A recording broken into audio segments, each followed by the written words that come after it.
বাংলাদেশে অবস্থান করেছে শরীফ ওসমান হাদির যে বহনকারী বিমান BG-385 সিঙ্গাপুরের যে চাংকি আন্তর্জাতিক বিমানবন্দর থেকে ঢাকার উদ্দেশ্যে রওনা করা হয় এবং এই মুহূর্তে হযরত শাহজালাল আন্তর্জাতিক বিমানবন্দরে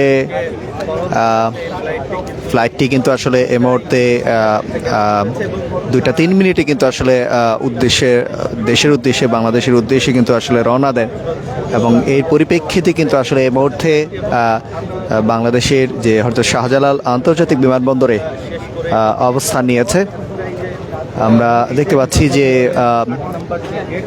ইনকাপ মঞ্চের এবং জুলাই ঐক্যের যে কর্মসূচির তারা দিয়েছেন বিমানবন্দরে, তার পরিপ্রেক্ষিতে কিন্তু আসলে আইনশৃঙ্খলা বাহিনী এবং সেনাবাহিনী, পুলিশ, র্যাব, বিজিবি সকল স্তরের নিরাপত্তা জোরদার করা হয়েছে এবং আপনাদেরকেও দেখানোর চেষ্টা করছি ঠিক যে 8 নম্বর হযরত শাহজালাল আন্তর্জাতিক বিমানবন্দরের যে 8 নম্বর গেটটি রয়েছে, এই গেটের সামনে সেনাবাহিনী, এয়ারফোর্সের আইনশৃঙ্খলা বাহিনী, বিজিবি, র্যাব, পুলিশ সকল স্তরের আইনশৃঙ্খলা বাহিনীর কর্মীরা তারা কিন্তু অবস্থান নিয়েছে কোথাও যেন বিশৃঙ্খলা সৃষ্টি না হয় এবং ওসমান হাদির যে বহনকারী বিমান BG-385 সিঙ্গাপুর চাঙ্গি আন্তর্জাতিক বিমানবন্দর থেকে তাকে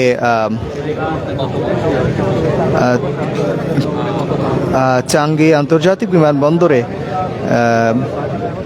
অবতরণ করে ছেড়ে 2টা 3 মিনিটে দেশের উদ্দেশ্যে রওনা হয় শরীফ ওসমান হাদির এবং সেই জায়গা থেকে কিন্তু আসলে এই মুহূর্তে আমরা দেখতে পাচ্ছি, আপনারা দেখছেন যে হযরত শাহজালাল আন্তর্জাতিক বিমানবন্দরের পরিস্থিতি, সেনাবাহিনী, পুলিশ বারবার গণমাধ্যম কর্মী ছাড়া কেউ সামনে দাঁড়াতে দেওয়া হচ্ছে না এবং জুলাই ঐক্যের যে কর্মসূচি দেওয়া হয়েছে বিমানবন্দর থেকে, সেই কর্মসূচির পরিপ্রেক্ষিতে কিন্তু আসলে আইনশৃঙ্খলা বাহিনীর কঠোর নিরাপত্তা জোরদার করা হয়েছে এবং এই 8 নম্বর গেটে এই 8 নম্বর গেট থেকে কিন্তু শরীফ ওসমান হাদির যে মরদেহ বের করা হবে এবং বের করেই কিন্তু আসলে তাকে ঢাকা বিশ্ববিদ্যালয়ের যে সেন্ট্রাল কেন্দ্রীয় মসজিদ আছে সেখানে কিন্তু আসলে নিয়ে যাওয়া হবে। হযরত শাহজালাল আন্তর্জাতিক বিমানবন্দরে ঠিক এই মুহূর্তে অবতরণ করেছে শরীফ ওসমান হাদির বহনকারী বিমানটি BG-385 সিঙ্গাপুর চাঙ্গি বিমানবন্দর থেকে ছেড়ে আসে বাংলাদেশের উদ্দেশ্যে 2টা 3 মিনিটে এবং বাংলাদেশে অবস্থান করে এই মুহূর্তে আমরা দেখতে পাচ্ছি কিছুক্ষণের মধ্যেই কিন্তু শরীফ ওসমান হাদির মরদেহটি বের করা হবে এবং শরীফ ওসমান হাদির যে মৃত্যুর ঘটনায় কিন্তু আপনাদের একটু জানিয়ে রাখি, বিমানবন্দর থেকে এলিভেটেড এক্সপ্রেস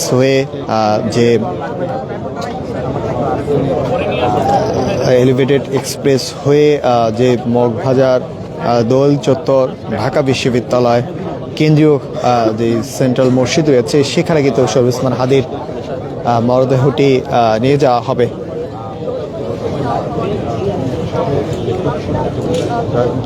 দর্শক, আপনারা দেখছেন এই মুহূর্তে পুরোটাই কিন্তু জুলাই ঐক্যের যে কর্মসূচির পরিপ্রেক্ষিতে কিন্তু আইনশৃঙ্খলা বাহিনী, র্যাব, বিজিবি এবং সেনাবাহিনী সকল স্তরের নিরাপত্তা জোরদার কিন্তু তারা বহন করেছে কোথাও যেন বিশৃঙ্খলা সৃষ্টি না হয় সেই দিকে কিন্তু তারা নজর দিতে সেনাবাহিনী কঠোর অবস্থান রয়েছে। তিনি বারবারই কিন্তু আসলে এখানে গণমাধ্যম কর্মী ছাড়া কেউ দাঁড়াতে পারবে না, যারাই উৎসুক জনতা এসেছে তাদেরকে এই 8 নম্বর গেটের সামনে থেকে কিন্তু তাদেরকে সরিয়ে দেওয়া হচ্ছে।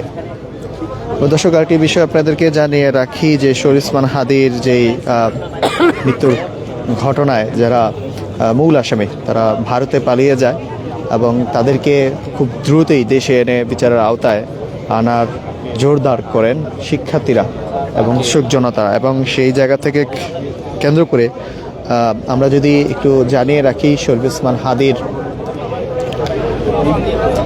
গত 12ই ডিসেম্বর রাজধানীর বিজয়নগর এলাকায় গণসংযোগ বের হলে চলন্ত একটি মোটরসাইকেলে তাকে লক্ষ্য করে গুলি করে। গুলিটি সরাসরি তার মাথায় লাগে এবং গুরুতর আহত অবস্থায় তাকে কিন্তু প্রথম ঢাকা মেডিকেল কলেজে কিন্তু আসলে তাকে নেওয়া হয়। সেখানে কিন্তু অস্ত্রোপচারের পর একটি চিকিৎসা দেওয়া হয়। তারপরে কিন্তু এভারকেয়ার হসপিটালে তাকে নিয়ে যাওয়া হয় এবং সেখানে ভর্তি করা হয়। পরবর্তীতে কিন্তু তার অবস্থা অত্যন্ত সংকটাপূর্ণ অবস্থায় তাকে অন্তর্বর্তীকালীন সরকারের পৃষ্ঠপোষকতায় কিন্তু সিঙ্গাপুরে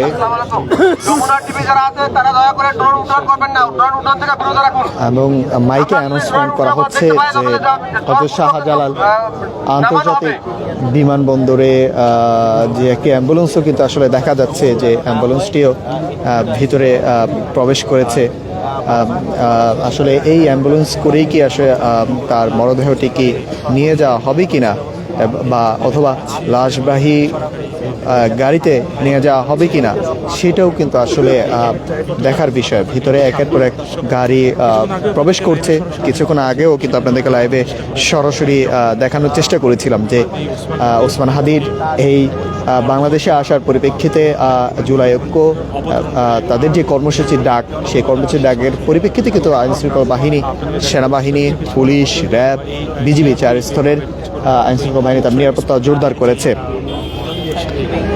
এবং যে সরকারের পৃষ্ঠপোষকতায় উন্নত চিকিৎসার জন্য এয়ার অ্যাম্বুলেন্সে তাকে সিঙ্গাপুরে কিন্তু আসলে নেওয়া হয়।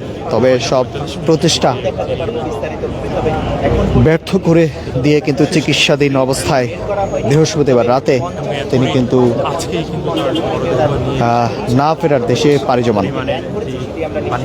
1993 সালে ঝালকাঠির নলছিটি পৌরসভায় খাসমহল এলাকায় একটি টিন শেডের সাধারণ ঘরে জন্ম নিয়েছিলেন সৈয়দ শরীফ ওসমান হাদি।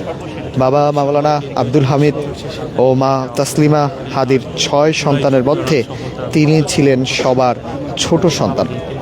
নিম্নবদ্ধ পরিবারের বেড়ে ওঠা হাদির যে শৈশব কৈশোর কেটেছে প্রায় গ্রামেই কিন্তু আসলে কেটেছে। আজ সেই ঘরে আসলে বলা যাচ্ছে কেবল তার ছবি, ঘাতকের গুলি চিরতরে নিভে যাওয়ার যে জন্মভূমিতে জুড়ে নেমে এসেছে শূন্যতায় কালো ছায়া। সেই কালো ছায়া কিন্তু আসলে আমরা দেখতে পাচ্ছি একজন তরুণ নেতা, তার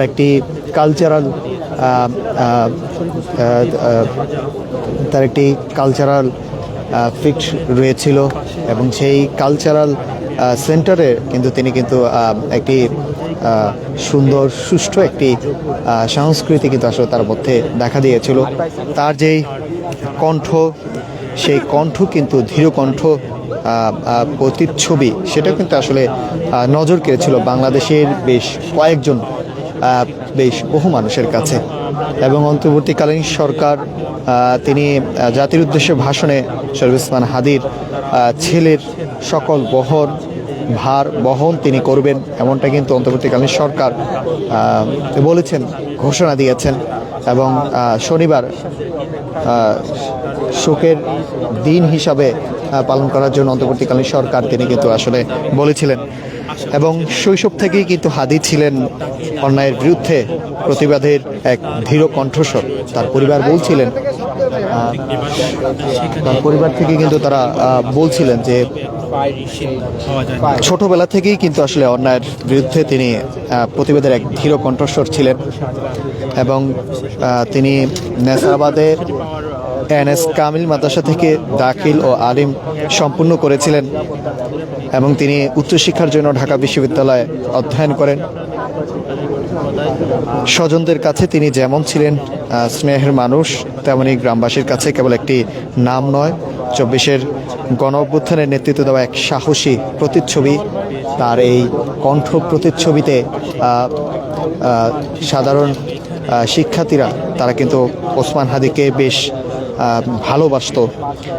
তিনি তার যেই কালচারাল ক্লাব তিনি তৈরি করেছিলেন, সেই সুস্থ সংস্কৃতি যে ক্লাব, তিনি দেশকে এগিয়ে নেওয়ার জন্য কিন্তু আসলে তিনি সেই প্রচেষ্টা করেছিলেন এবং তিনি ঢাকা ৮ আসনে সম্ভাব্য স্বতন্ত্র প্রার্থী হিসেবে দাঁড়িয়েছিলেন। বেশ কয়েকদিনই প্রচারণা চালিয়েছিলেন। সেই সময় কিন্তু আসলে তাকে বিভিন্নভাবে হুমকি দেওয়া হয় এবং তার মৃত্যু কোনোভাবেই কিন্তু আসলে মেনে নিতে পারছেন না কেউ অঝরে কাঁদছেন, কেউ আবার নিঃশব্দে গুমড়ে কাঁদছেন। তার যেই সহপাঠীরা রয়েছেন, তাকে যারা ভালোবাসেন, তার বন্ধু সকলেই কিন্তু আসলে অঝরে কাঁদছেন। তার এই ঘ্যাপ আসলে বাংলাদেশি তরুণ সমাজে বা তরুণ নেতৃত্বের জায়গায় অনেকটাই ওসমান হাদিকে মিস করবে, এমনটাই কিন্তু বলছেন।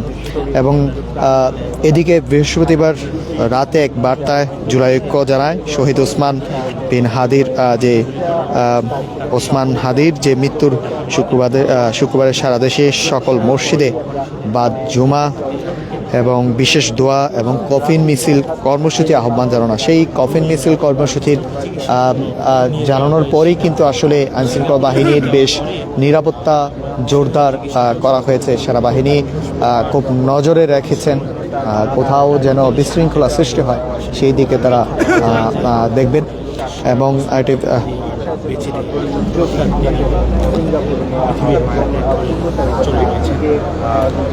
ওসমান হাদি এক প্রতিচ্ছবি। তার কণ্ঠস্বর অন্যের বিরুদ্ধে বলছিলেন শিক্ষার্থীরা যে ভারতের আগ্রাসনের বিরুদ্ধে কথা বলাই তাকে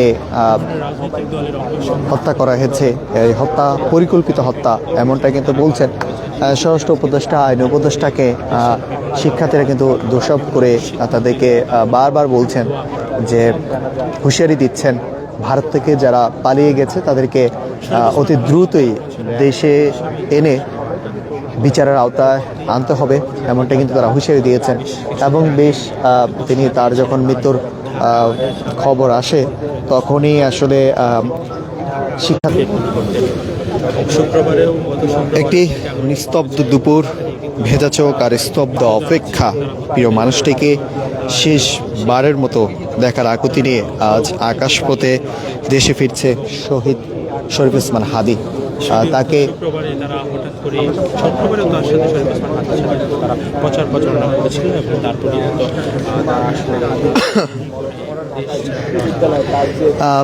শরীফ ওসমান হাদি ছিলেন প্রতিবাদের ভাষা, সাহসের প্রতিচ্ছবি। তিনি দেশে ফিরেছেন নিথর দেহ এবং তাকে সর্বশেষ সার্বিক পরিস্থিতি যদি আপনাদেরকে জানাই, এই মুহূর্তে সিঙ্গাপুরের যে চাঙ্গিয়া আন্তর্জাতিক বিমানবন্দর থেকে 2টা 3 মিনিটে কিন্তু আসলে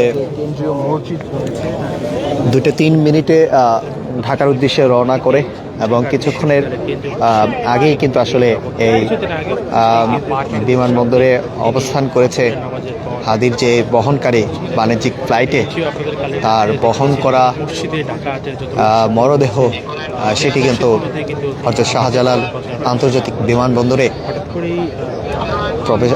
অবস্থান করেছে। কিছুক্ষণের মধ্যেই যে 8 নম্বর গেটটি রয়েছে আপনাদেরকে দর্শককে দেখাচ্ছি, এই 8 নম্বর গেট থেকেই কিন্তু আসলে শরীফ ওসমান হাদির মরদেহটি বের করা হবে এবং এরপরেই হয়তো শাহজালাল আন্তর্জাতিক বিমানবন্দর থেকে এলিভেটেড এক্সপ্রেস হয়ে এফডিসির যে মোড় রয়েছে বাংলা মোটর, সেখান থেকে কিন্তু দোয়েল চত্বর হয়ে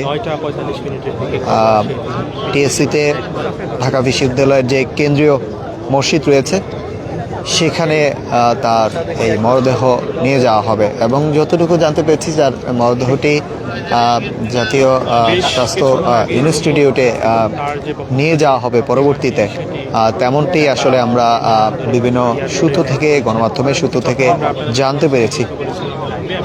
যতটুকু আপনাদেরকে জানাই যে জুলাই ঐক্যের যে কর্মসূচি, কফিন মিছিল কর্মসূচি তারা দিয়েছেন, সেই কর্মসূচির মাধ্যমে সেনাবাহিনী, পুলিশ, র্যাব, এয়ারফোর্স, বিজিবি সকল স্তরের আইন শৃঙ্খলা বাহিনী তারা নিরাপত্তার চাদরে ঢেকে রেখেছেন এই আন্তর্জাতিক শাহজালাল হযরত শাহজালাল আন্তর্জাতিক বিমানবন্দরের যে ৮ নম্বর গেটের এই এলাকাটি তারা নিরাপত্তার চাদরে রেখেছে।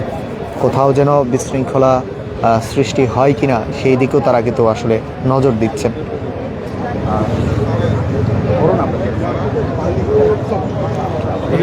কিছুক্ষণ আগেই হযরত শাহজালাল আন্তর্জাতিক বিমানবন্দরে সিঙ্গাপুরের যে BG385 এই ফ্লাইটে ওসমান হাদির যে মরদেহ সেটি কিন্তু সেই বিমানটি অবতরণ করেছে। সকল প্রস্তুতি কিন্তু আসলে ভিতরে করা হচ্ছে, প্রস্তুতি নেওয়া হচ্ছে। যে কোনো মুহূর্তেই আসলে বের করা হবে ওসমান হাদির মরদেহটি, যে কফিন করে তাকে নিয়ে আসা হয়েছে সেটি কিন্তু আসলে লাশবাহী গাড়িতে নিয়ে আসা হবে কিনা বা অ্যাম্বুলেন্সে নিয়ে যাওয়া হবে কিনা সেটি কিন্তু এখনো আমরা যতটুকু জানতে পেরেছি লাশবাহী গাড়িতেই কিন্তু আসলে তাকে নিয়ে যাওয়া হবে। এবং এই ৮ নম্বর গেট থেকে বিমানবন্দর থেকে যেই এলিভেটেড এক্সপ্রেস রয়েছে সেই এলিভেটেড এক্সপ্রেসে কিন্তু উঠে FDCর যে মোড় সেখান থেকে মগবাজার হয়ে দোয়েল চত্বর মৎস্য ভবন হয়ে ঢাকা বিশ্ববিদ্যালয়ের যে কেন্দ্রীয় মসজিদটি রয়েছে সেখানে তার মরদেহটি নিয়ে যাওয়া হবে। প্রিয় দর্শক, আপনারা দেখছেন এই মুহূর্তে ইত্তেফাকের মাধ্যমে, কে কোথা থেকে দেখছেন কমেন্ট করে আমাদেরকে জানাতে পারেন। আপনাদের সঙ্গে যুক্ত রয়েছে আমি নাহিদ হাসান। সর্বশেষ পরিস্থিতি আবারও আপনাদেরকে যুক্ত করব কিছুক্ষণের মধ্যেই। শহীদ ওসমান হাদির যে মরদেহ তার মরদেহটি বের করা হবে। সকল প্রস্তুতি কিন্তু আসলে ভিতরে চলমান রয়েছে। যে কোনো মুহূর্তেই তার এই মরদেহটি বের হবে। শহীদ ওসমান হাদিকে বের করা হবে, এমনটা কিন্তু অ্যাম্বুলেন্সটি বের করা হবে। আমরা আবারও আপনাদেরকে যখন বের করা হবে তখনই আপনাদেরকে আবারও আমরা যুক্ত করব ইত্তেফাকের মাধ্যমে। আপনারা সঙ্গে থাকুন, আবারও সকল আপডেট আপনাদেরকে কমেন্ট করে আমাদেরকে জানাতে পারেন।